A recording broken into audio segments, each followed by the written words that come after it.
একবার বিপদে পড়েছিলাম, মেয়ের সঙ্গে দেখা হয়েছিল, বেশিরভাগ ধরেছি ভোলা মাছ। আমি এখন আছি এমন এক মৎস্যজীবীর সামনে যে কিন্তু 50 বছর ধরে এই একই প্রফেশনে আছে এবং 50 বছর ধরে মাছ কাঁকড়া এই সমস্ত ধরেই তার জীবিকা নির্বাহ করছে। দাদু আপনার নাম কি? আমার নাম লক্ষণ মৃধা।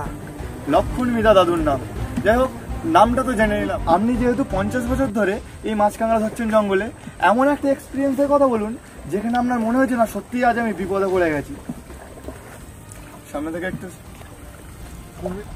কুমিরের বিপদ তা কোনো কিছু করতে পারেনি বটে, কিন্তু চলে এসেছিলাম।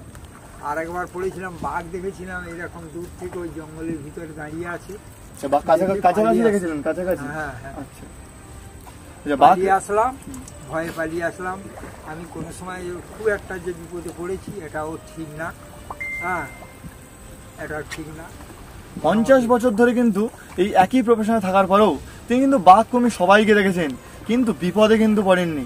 যাই হোক, আমরা দাদুর কাছ থেকে জেনে নেবো যে এই 50 বছরের যে অভিজ্ঞতা আপনার মাছ কাঁকড়া ধরার, আপনি কিরকম ধরনের মাছ বেশি ধরেছেন? ভোলা, ভেটকি মাছ, কান মাছ, হ্যাঁ এই জাতীয় মাছগুলো বেশি ধরা পড়েছে। সিলেট মাছ। আচ্ছা, নোনা কাঁকড়া কি আপনি মাছের সাথেই ধরেন না আলাদা ধরতে যান? না, ও তো আলাদাভাবে ধরতে হবে, ওকে ওই সুট ফেলাতে হবে, হ্যাঁ চারা কিনে আনতে হবে, কিনে এনে মরা চারা, মানে যার গ্যাস আছে। আচ্ছা, সেই মানে তাতেই ভালো হয়, তাতেই ভালো কাঁকড়াটা হয়। পচে যাওয়া জিনিসে, পচে যাওয়া জিনিস। যাই হোক, আচ্ছা আপনার যে এই বোটটা, এই বোটটা কি আপনারই? হ্যাঁ, এই বোটটা আপনার? হ্যাঁ। আচ্ছা, কত বছর বয়স হয়েছিল বোটটা? তা 50 বছর ধরে রাখো। আপনার বয়স কত? আমার বয়স 85।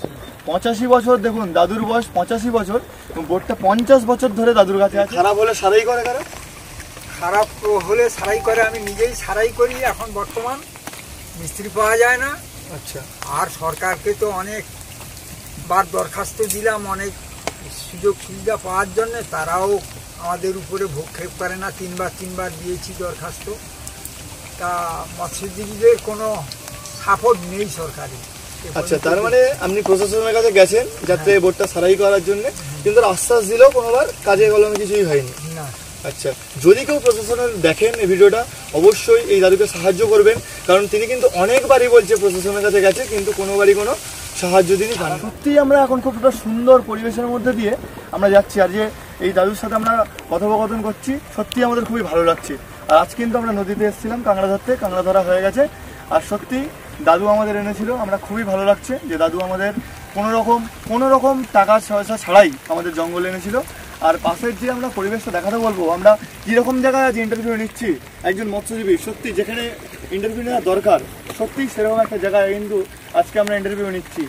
একদম নদীর মাঝখানে, পাশে জঙ্গল, সুন্দরবনের, আর আমরা কিন্তু সেই জঙ্গলের মাঝখানেই আমরা আজ ইন্টারভিউটা নিচ্ছি। ভিডিওটা ভালো লাগলে অবশ্যই ফলো করে নেবেন এবং লাইক, শেয়ার, কমেন্ট সব কিছুই করে দেবেন।